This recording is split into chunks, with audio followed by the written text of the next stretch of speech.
Medyo malungkot po ang Pasko ng ilan nating mga empleyado na nasa trabaho pa rin na aabutan ng Noche Buena. Ang tanging sweldo na lamang daw ay ang mga ngiti at pagbati mula sa kanilang mga pinagsisilbihan. May report si Lea Alves.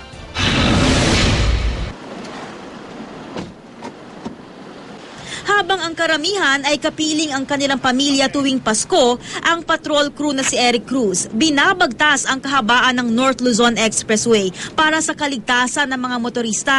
Ang mga gaya nila ang unang rumeresponde sakaling may nasisiraan o naaksidente sa expressway.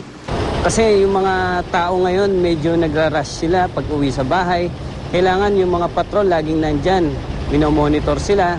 At least pag nakikita nila kasi yung mga patrol na visible sa expressway, medyo nag-iingat po sila mag-drive.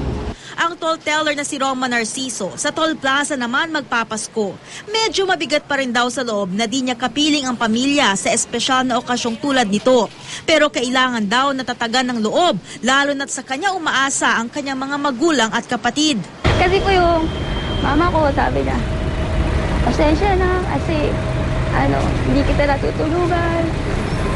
Kami ni Papa mo. Tapos yun, mga kapatid ko, syempre po, talagang pag Pasko, may bago silang damit. Yes, ako as ate, hindi po kasi ako eh. Masaya rin po ako na nabibigay ko sa kanila yung mga gusto nila. Mabuti na lamang daw at pamilya na rin ang turingan nilang magkakatrabaho. Kaya meron silang kaunting Christmas salo-salo.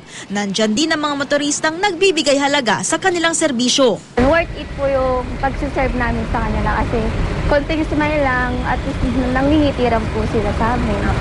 Tuwing holiday naman na gaya ng Pasko, ang panahon kung kailan nakataas ang alerto ng pulisya. Kaya si SPO4 Arnel Ocrisma, sanay na raw na sa trabaho nagpapasko.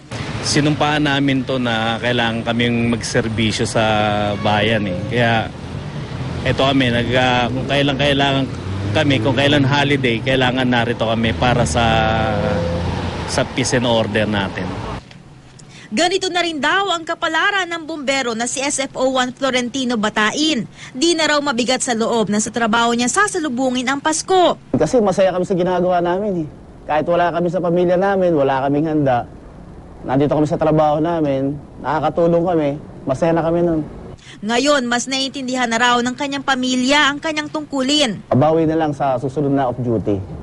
Araw-araw naman Pasko pagka kasama mo pamilya mo eh. Wala man sa piling ng kanilang mga mahal sa buhay sa pagdiriwang ng Pasko, sapat na raw ang simpleng ngiti at taus-pusong pagbati mula sa mga taong kanilang pinaglilingkuran para madama nila ang Pasko kahit sa oras ng serbisyo. Lea Alves, GMA News.